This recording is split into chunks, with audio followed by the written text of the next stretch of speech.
Letitia's POV. Inagan ko ang noo ni Steve pababa sa pisngi niya hanggang sa umabot sa labi niya. Pumesto ako sa harap niya habang patuloy sa ginagawa. Narinig ko siyang bumubulong ng hindi maintindihan at igagalon na sana ang kamay niya pero hindi niya magawa dahil nakatali siya. Napangiti ako na makita kong mukha niyang puno ng pagkairita. "Baby, please, I want you." Halos pagmamakaawa niya. Inisihan ko lamang siya. "Calm down, wala pa tayo sa exciting part." Sambit ko. Umalis ako sa harap niya at hinanap ang gunting sa drawer ng bedside table. Nanlaki naman ang mata ni Steve dahil doon. "What the? Anong gagawin mo sa gunting?" Nanlalaki ang matang tanong niya sa akin. "Put that down, baby. Hindi magandang biro yan." Aniya pa nang kinataas ko ng gunting sa mismong harap niya at umaktong ginugupit iyon. "Easy, I'm not going to hurt you." Pagkasabi ko nun, baliwalang ginunting ko ang damit niya mula sa laylayin nun pataas hanggang sa kwelyo. "Ilang beses mong pinunit ang mga undies ko? Babawi lang ako sa damit mo." Bulong ko sa kanya bago siya hagan sa tenga hanggang sa balikat niya. "Baby, please, wag mo akong paghintayin ng ganito." Hindi ko siya pinakinggan at nagpatuloy lang ako sa aking ginagawa sa kanya. Di naman ganon kahigpit ang pagkakatali ko sa mga kamay niya, kaya pwede niyang tanggalin yon kung gugustuhin niya pero hindi niya ginagawa. Good boy! When I looked at him as his eyes were on fire, he was turned on. Halata naman dahil sa bukol na napansin ko sa pantalon niya. "Someone is ready!" Pangaasar ko sa kanya. Kinalas ko ang botones ng pantalon niya at ibinaba na yon. "Baby, please, I can't take it anymore. I want you." Halos bulong na lang nasambit niya. Halata rin ang paghihirap niya at ang namumuong butil ng pawis sa noo niya. Umiling ako bilang pagtanggi. Di pa ako tapos kaya manahimik siya. "Calm down. Breathe in and out. Later, you will do your share," I told him. Tinanggal ko na rin ang pang-itaas ko at tinapon yon sa kanya. Pumunta ako sa harapan niya pero iniwasan kong maupuan ang sandatan niyang galit na galit. Mula sa pagkakahiga, bumangon naman si Steve at agad nang sinalakay ang nasa harapan ko. "Steve?" Bulong ko. Hindi ko inaasahan na gagawin niya yon. Nahuli niya akong wala sa sarili. "Sabi ko huminahon ka, diba? I will punish you for taking advantage of me." Hinawakan ko ang tinatago niya na naging dahilan para mapasigaw siya na para mabangis na hayop. "Baby, I am sorry but I can't take it anymore." Mariin niyang bigkas bago ko tinulak pahiga sa kama. "How do you..." He raised his hands while smiling from ear to ear. Hindi mahigpit ang pagkakatali. "My turn now." Baliwalang sagot niya bago ko inatake. At makalipas lamang ang ilang sandali, sabay naming naabot ang sukdulan. Natuloy naman ang plano kung ubusin ko ang lakas niya dahil sa walang pahingang nangyari. Magdamag naming pinainit ang gabi hanggang sa ako na rin ang natalo at unang sumuko dahil sa pagod at kawalan ng lakas dahil walang pahingang nangyari. Magdamag naming pinainit ang gabi. Ang plano kong pag-uubos ng lakas niya ay sa akin na uwi dahil ako ang unang sumuko dahil sa pagod ng katawan. Ako yatang naubusan ng lakas. Madaling araw na nang patuloy akong pagpahingahin ni Steve. Sa mga bisig niya, nakahagpo siya na mahigpit sa akin, payapang natutulog, habang ako naman ay nakapikit lamang ngunit gising pa ang diwa. Sinadya akong gawin ang lahat ng to dahil gusto kong gumanti o kung ano paman. Kung hindi dahil pagkatapos ito, muli ko siyang iiwan. Siguro nga karapatan ng bata sa sinapupunan ng sekretary niya ang magkaroon ng kumpletong pamilya. Karapatan ni Steve ang lumaya sa responsibilidad niya sa akin. At mangyayari lang yon kung mabubura ulit ako sa eksena. Pinakatitigan ko ang gwapo niyang mukha. Matagal ko nang inamin sa sarili kong mahal ko ang lalaking to pero hindi pa sapat iyon dahil di ko pa naayos ang sarili ko. Hindi ko siya kayang mahalin ng buo.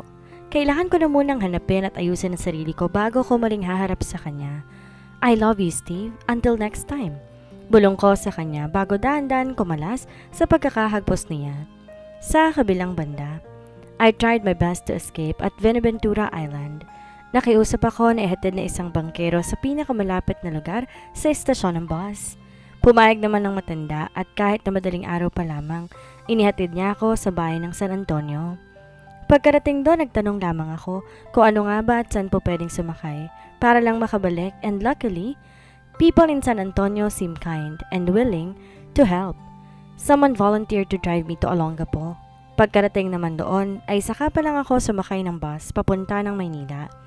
I feel tired kaya naman buong biyahe natulog na lamang ako. Pagkababa ko pa lamang ng bus agad ako nagpaload sa isang maliit na tindahan at agad na binuksan ng Grab. Nagbook ako ng taxi para ihatid ako sa Memorial Park na siyang kailangan kong mapuntahan ngayon. I want to see them. Dito na lang ho. Inabot ko ang bayad sa driver at bumaba na rin agad pagka-parking sa Memorial Park. Habang naglalakad paloob ko sa naroon ng puntod ng mga magulang ko, pabigat ng pabigat ang bawat pagkakapang ko. Sumisikip din ang damdamin ko kaya na makita kong pangalan nila na nakaukit sa kulay puting lapida. Hindi ko naiwasan ang maluha. 3 taon na, simula nang mawala sila. 3 taon nang sinisisi ko ang sarili ko sa pagkawala nila. At hanggang ngayon sinisisi ko pa rin ang kasalanan ko naman talaga. How are you, Mom? Dad? I asked both of them as I traced their name. It's been 3 years. Sorry kung ngayon lang ako nakadalaw. I wiped my tears when I continued to fall in my cheek. Ang sakit pa rin sa kabila ng lahat na nangyari. Maganda man o pangit, ganito ang kahahantungan nila. I'm sorry if I disappoint you. Hindi ako naging mabuting anak. Nilapag ko ang bulaklak sa kanilang dalawa at nagsindi ng kandila.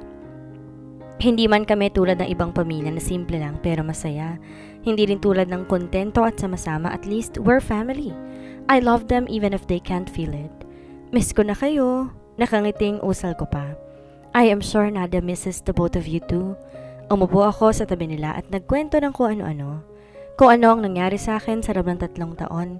Kung ba't ako umalis matapos kami kasal ni Steve sa private attorney nila at kung ano ang mga plano nila. Mananatili ako sa Montes Resort ngayon.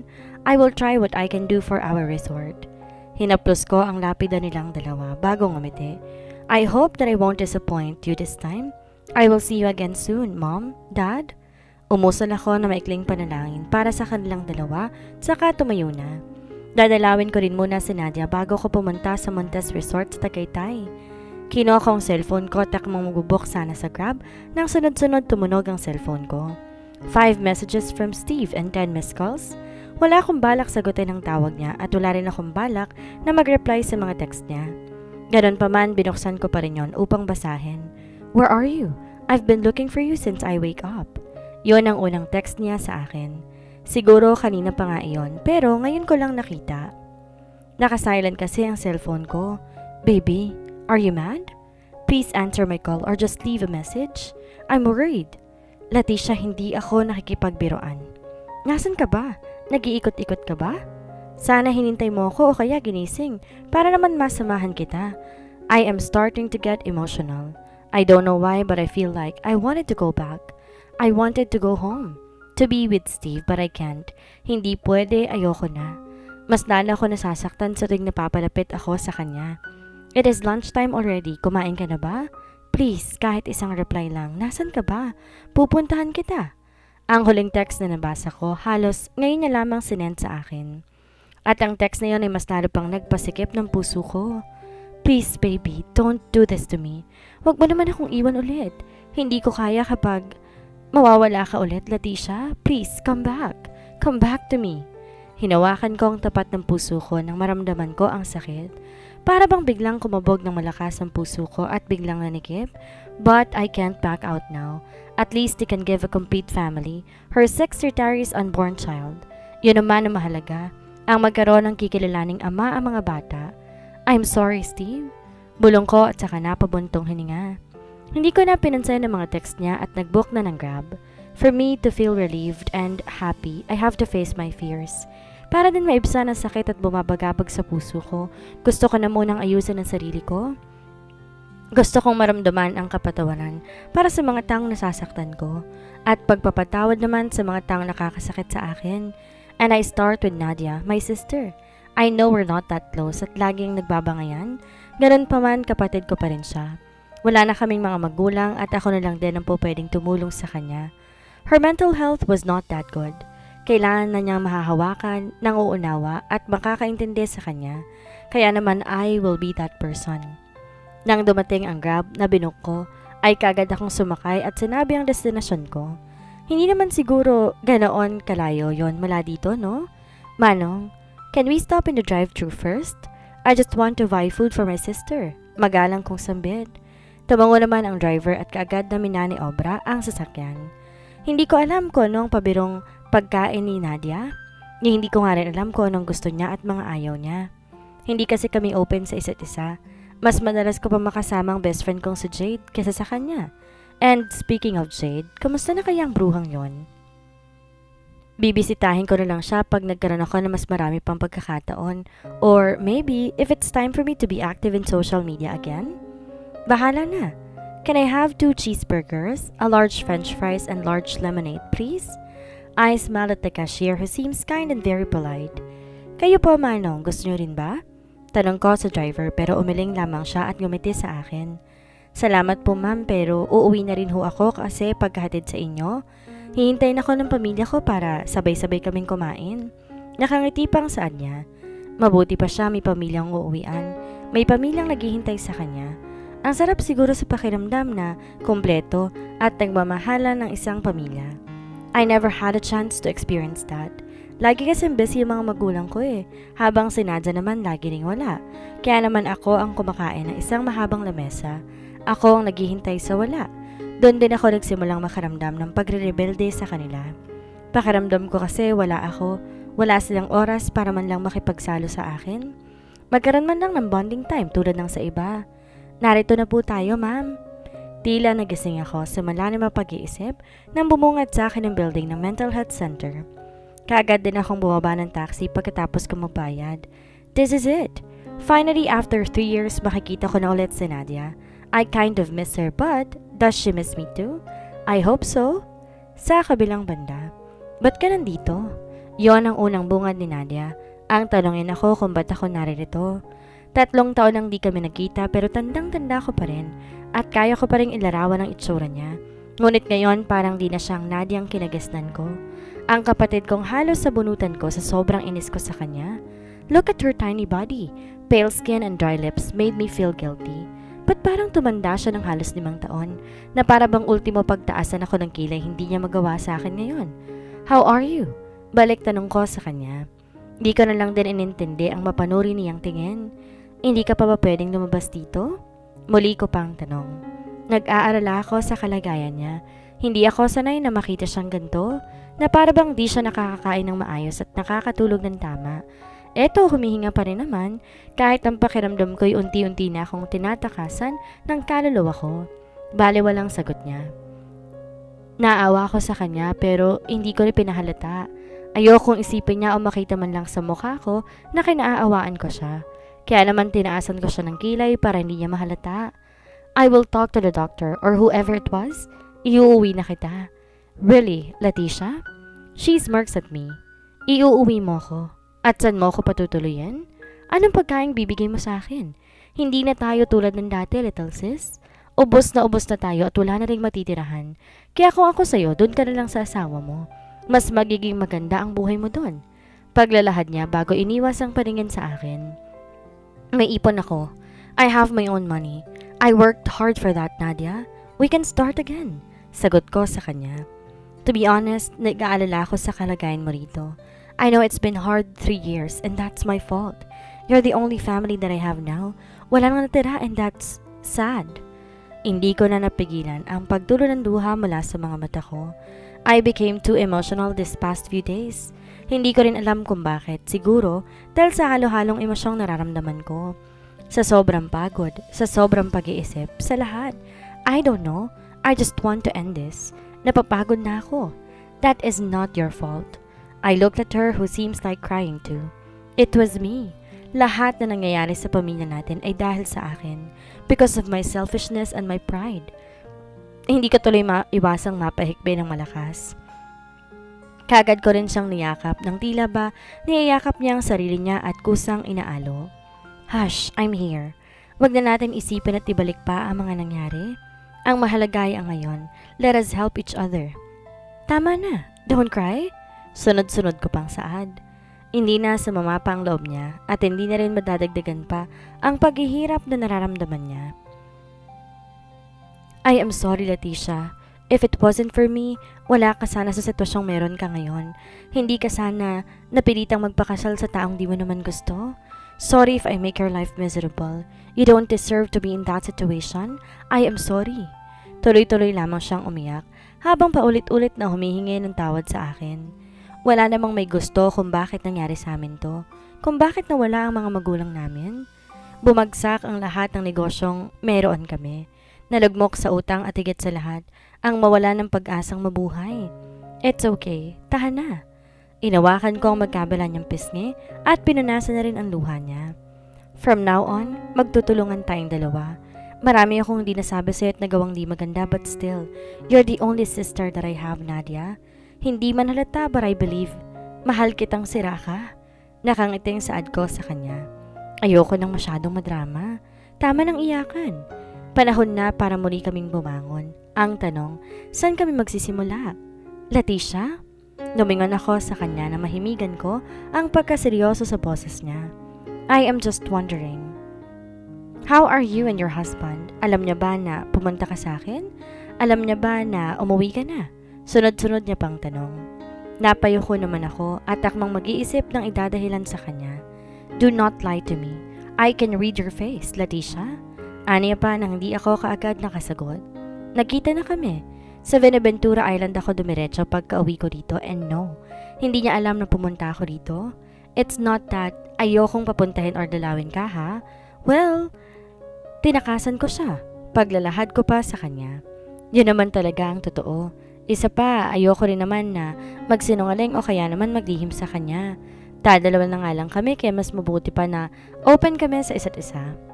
Ganon talaga katindi ang pagkagusto mo sa asawa mo at nagawa mo siyang takasan?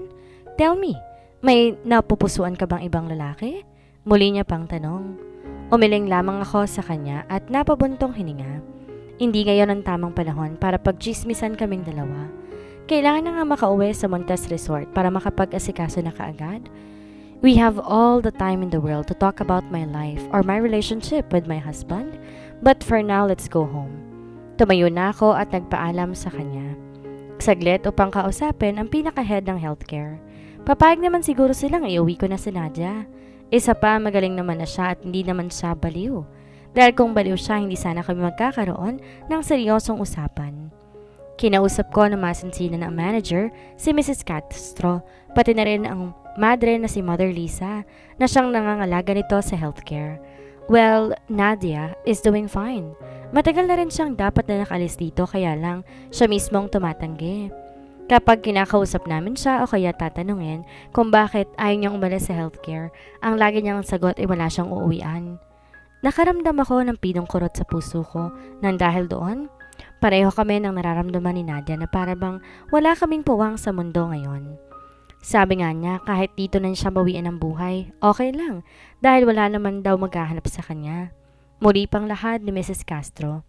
Natawa naman kami, kaya hinayaan na lang namin siya sa gusto niyang mangyari. And now, I can say that she's mentally okay. Sa loob ng 3 taon, naging mabuti sa amin si Nadia, kaya naman nakakalungkot na aalis na siya ngayon. Ganoon pa man, masaya kami para sa kanya dahil ngayon, makakauwi na siya sa tunay niyang pamilya.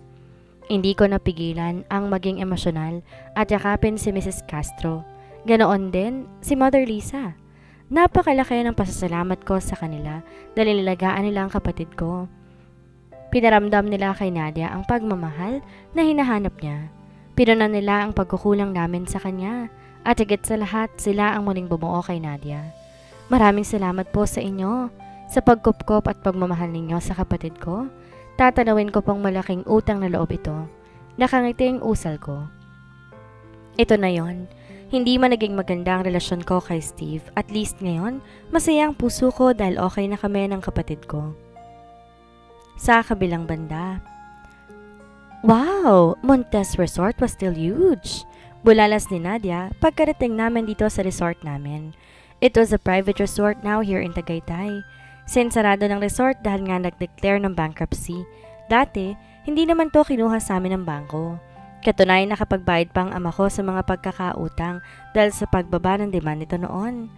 Malaking tulong din ang perang kinita ko dati at ang pangalan ng mga Beneventura sa muling pag-ahon nito. Kaya lang maagang nawala magulang namin, kaya muli akong napabayaan. I was planning to renovate half of the resort. Seryosong saad ko habang nililibot ang paningin sa paligid. May 3 swimming pool para sa mga bata. Mesa, tent, duyan at iba pa, kaya nga lang hindi ganon kaayos. Hindi na rin maaaring isabay pa sa mga makabagong kagamitan ngayon. Nang bumaling naman ang tingin ko sa 2 palapag ng hotel kung saan po pwedeng mag-book, halos manlumo na ako. Pabagsak na kasi ibang kisame. Ang bubong naman ay tuklap na ang iba, gawa na rin siguro na ilang bagyong dumaan. Malamang, hindi na safe ang hotel, lalo na kung magkakaroon ng lindol. Malaking halaga ang magagastos dito sakali mang ipare-renovate mo. Giit naman ni Nadia na ngayon nasa tabi ko nakatingin, din sa hotel. Saan ka kukuha ng financial? Sorry Leticia, I can't give you anything, but I want to help you. Sa ibang paraan nga lang. Paglalahad niya pa, that's okay. Bale walang sagot ko naman bago ngumiti sa kanya. Sa totoo lang, masaya ako nakakausap ko siya ng ganito na hindi kami nagbabangayan at masaya kung okay na siya. For now, maglinis na muna tayo. It's kind of messy. Shall we start? Sabay pa kami naglibot ng tingin sa paligid bago nagkatinginan ulit at napangawi. Pareho kaming tamad ni Nadia, lalo na ako. Nasanay kasi kaming may mga katulong na maglilinis para sa amin. At isa pa, ano bang alam namin gawin bukod sa kaartehan? Saan tayo magsisimula and how? Sunod-sunod na tanong sa akin ni Nadia. Napabuntong hininga naman ako dahil yun din ang tanong ko sa sarili ko. Maybe we should pick all those? Tinuro ko ang nakita ko ng mga dahon at sanga ng puno na nagkalat sa buong paligid. Those leaves and everything.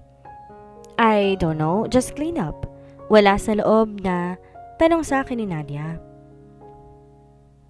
Pinulot ko ang sanga na halos bulok na, ngunit pag-angat ko nun, napangiti naman ako. May mga langgam na itim na lumabas at may mga anay din.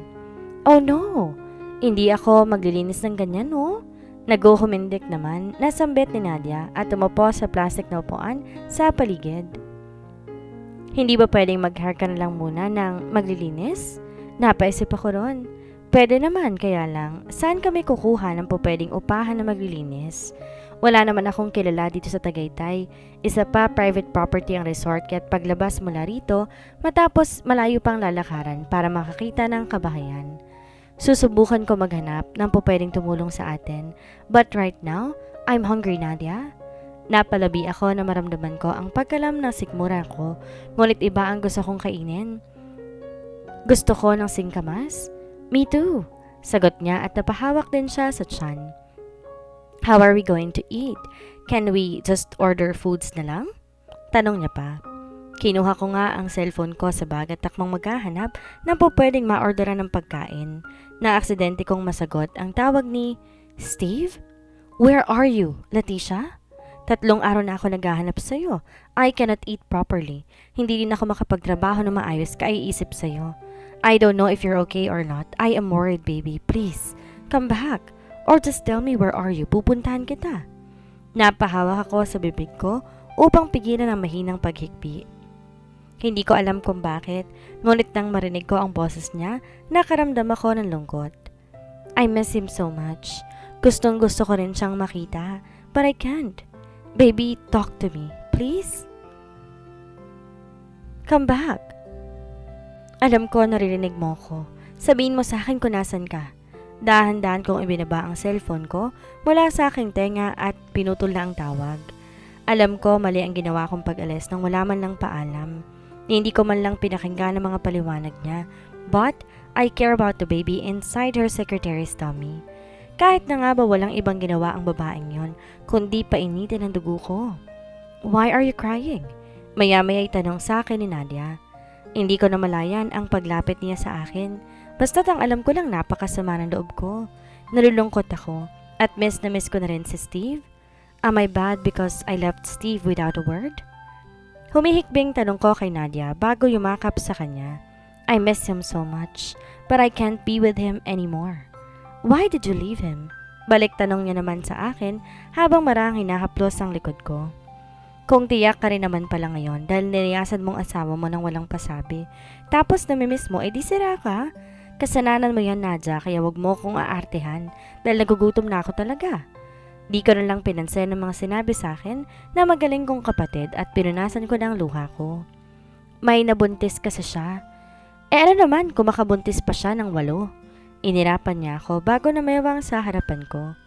Kahit ilan pang mabuntis na mahilig mong asawa, ikaw pa rin ang asawa niya at legal kayo. Mas malaki ang karapatan mo. Nangunot ang noon niya at tumitig sa akin. Why, Leticia? Hindi ka ba magaling sa kama? Bakit siya nakabuntis at gagalaw ng ibang babae kung napapaligaya mo naman siya sa kama? Sunod-sunod at nagtataka niyang tanong. Well, I am Nadia. That's awkward. Nahihiyang sagot ko. Hindi ko naman alam kung magaling ba ako o hindi, but Steve said hindi siya magsasawa sa akin. At least yon ang sabi niya sa akin. Tumawa naman si Nadia na akala mo nagbibiro lamang ako. Well sis, galingan mong kumembot. As if naman hindi pa kayo nagsalo sa tanang buhay ninyo para makaramdam ka ng awkwardness sa pagitan ninyong dalawa. Baliw lang saan ni Nadia habang napapangiti pa. Hindi ko siya kinakaya. And oh gosh, he will never get tired. Masama bang tumanggi kapag pagod ng perlas ko? Asik ko naman sa kanya na mas lalo niyang kinatawa. I'd like you to meet your husband. Ako ang huhusga, but don't worry. Hindi ako pumapatol sa may asawa na. Ani at iniwan na ako. Naglakad na siya paalis ng resort hanggang sumawala na siya sa paningin ko. Ako na may pumesto na sa isang nipahat dahil nakaramdam ako ng biglaang pagkahilo. Humihina na yata ang resistensya ko dahil sa mga problema. But as much as I want to take care of my body, uunahin ko muna ang kalagayan ni Nadia at ng Montes Resort. Pangakong gagawin ko ang lahat para makabangon. And when that happens, muli kong kukunin ang sakin naman talaga. Sa kabilang banda, nagising akong hinahalukay ang sikmura, kaya naman agad akong tumakbo papunta sa banyo. Dahil sa sobrang pagod kahapon sa paglilinis, maaga akong natulog. Iniwan ko rin si Nadia na may kausap na ilang residente rito na inupahan namin para tulungan kami maglinis. At dahil din sa sobrang pagod, dito na ako nakatulog sa kubo-kubo na moderno naman at kompleto sa kagamitan. Kaya nga lang ngayon, eto, parang gusto ko nang iduwal pati ang bituka ko. Peste, hindi naman ako uminom ng alak para magkaroon ng hangover ah. Asik ko sa aking sarili bago muling yumuko sa inodoro upang dumuwal. Nang sa tingin ko'y wala na ako maisusuka pa, hinang-hina akong tumayo at muli humiga sa kama. Bagya ako ring hinilot ang sentido ko nang maramdaman ko ang pagkahilo. Mukhang magkakasakit pa nga yata ako ah. Muli kong bulong at marieng pumikit. Leticia? I opened my eyes as I heard Nadia's voice. But I remained on the bed. Are you here? Are you awake? Ngayon ang schedule mo para sa pagpaparenovate ng resort. Kagad akong tumayo kahit na nga ba nakakaramdam na ako ng pagkahilo. Pumunta na rin ako sa banyo at hindi na pinagkaabalahan na sagutin pa si Nadia na ngayon alam kong nasa loob na ng villa. Leticia? I'm here. Sigaw ko upang manahimik na siya sa kakatawag sa akin. I am taking a bath now. Can you please cook me some breakfast? I want some bacon with fried rice, please. Muli kong sigaw mula sa loob ng banyo. Ewan ko ba? Pero parang bigla akong ginutom at yun ang gusto kong almusalin. Gusto ko rin ang singkamas pero nahihiya naman akong sabihin yun sa kapatid ko. Isa pa, hindi naman siya kukuha nun. Alam mo namang hindi ako marunong magluto, di ba? Natigilan ako sa pagsisipilyo ng ngipin at napairap na lamang. Bakit ba nawala sa isip ko? Nawala nga palang alam gawin na magaling kong kapatid kung hindi ang mag-inarte na lamang. Well, pareho lang naman kami. But as time goes by, when I lived my alone in Italy, I learned a lot of things. Never mind, o-order na lang ako mamaya. Sagot ko at nagmamadali ng maligo. Sa telepono ko pa lamang nakausap ang may-ari ng Branson Technology Corp sa Davon Ryle Branson. Siya lang naman ang founder ng isa sa mga nangunguna na construction and technology company dito sa bansa. Siya ang hahawak sa renovation ng Montes Hotel and Resort kung sakali mang magkasundo kami sa uusapan mamaya. Pagkatapos kong maligo, walang pakialam na kinalkal ko na ang maleta. Na nagmamakaawa na yatang ayusin ko. Hindi naman kasi masama ang gamit na nadala ko. Ang iba nga'y naiwan pa sa Buenaventura Island. Kaya naman, basta na lamang sinalpak ng sinalpak ang gamit ko sa maleta. Pinili ko ang white off-shoulder dress na hanggang tuhod ang haba at may lace sa ibaba. Wala lang, trip ko lang mag-dress. Teternohan ko na lang din yon ng black sandals na may tali hanggang sa binti. Bago naglagay ng itim din na wristband na may itim na ribbon sa gitna. I cannot help but smile when I looked at myself in a full-length mirror. Mukha akong anghel na may konting pagkademonita dahil sa magkahalong itim at puti na suot ko. Nagpahatid na lang din ako at nagpahid ng lip tint at cheek tint bago tinali ang buhok into a messy bun. May date ka? Kunot ang noong tanong sa akin ni Nadia bago ko pinasadahan ng tingin. Ipapaalala ko lang na meeting ang pupuntahan mo at hindi date. Baka naman harutin mo ang founder ng BTC, ha? Aniya pa at tinaasan ako ng kilay. Sizzy, hindi ko kasalanan kung maganda ako at nakakaakit. Napakahirap bang sabihin nun? Birong sagot ko. Sanay na kami ni Nadia sa pagmamalditahan. Isa pa, babae ang katagpo ko at hindi lalaki. Pinsan daw ng founder yon kaya naman walang harupang magaganap. Giit ko pa. Gusto ko sana siyang isama pero nauna na siyang tumanggi nung sabihan kong nakausap ko ang founder ng BTC na siyang katrabaho sa resort. Kesyo wala naman daw siyang gagawin doon at baka mainip lamang siya. Take care, Leticia. Huwag ka pang mamalag-malag. Baka mamaya gulangan ka ng kausap mo. Pagpapaalala niya. I smiled and crinkled my nose. Ano, ako pa ba? Kung magulang sila, pues mas magulang ako. Yeah, thanks. Kinuha ko ang bag ko nang tumunog ang cellphone ko at makita na ang Grab na binuko iyon. Ikaw rin, mag-ingat ka rito. Kumain ka. Mag-order ka lang or better ask Manang Celia if she knows how to cook. Tumango lang siya sa akin at nauna nang umalis ng villa. Nang muling nag-vibrate ang cellphone ko, umalis na rin ako dahil nasa labas na rin ang sasakyan na binook ko. Muli kong naramdaman ng pagkahilo pero hindi ko na yon pinansin at nagpatuloy na lamang sa paglalakad. Nginitian ko na lamang ang driver ng taxi at tumuloy na kaagad sa sasakyan. I told him the address and then I closed my eyes to get some rest. Hindi naman ako nakakaramdam ng ganito dati, tipong para bang umiikot ang lahat ng nasa paligid ko. At kapag may naiisip akong kainin, hindi ko naman maramdaman. Ang kagustuhang makita, makain yon dahil ang gusto ko. Most especially, I missed Steve. Parang gusto ko siyang makita. Gusto ko siyang mayakap, makatabi sa pagtulog at magisna ng mukha niya sa umaga. I don't know why, basta bigla ko na lang namlaman ang ganitong pakiramdam sa sarili ko. Okay ka lang, ma'am? Maya-may tanong sa akin ng driver. Para po kasing namumutla kayo Aniya pa. Kulang lang po ako sa tulog. Nganitian ko siya at akmang pipikit ulit na mapansin kong nagtitinda sa gilid ng mga street vendor. Para bang nalubig ang bagang ko at biglang humilap sa tiyan. Manong, pwede ho bang huminto ka muna saglit? Bibili lang ho ako noon. Tinuro ko sa kanya ang street vendor na tahimik lang nakaupo sa gilid. Hindi na kasi ako nakakain kanina bago umalis. Okay lang ho ba? Giit ko sa kanya na pinaunlakan niya naman. Pagkababa ko'y agad sumalubong sa akin ang amoy ng mga paninda niya. Pakiramdam ko na sabik ako kaagad kaya naman naparunok ako na sunod-sunod. Ano ho ba rito ang masarap? Wala sa loob na tanong ko sa tindera. Di kasi ako pamilyar sa mga paninda niya pero sa tingin ko, masarap lahat.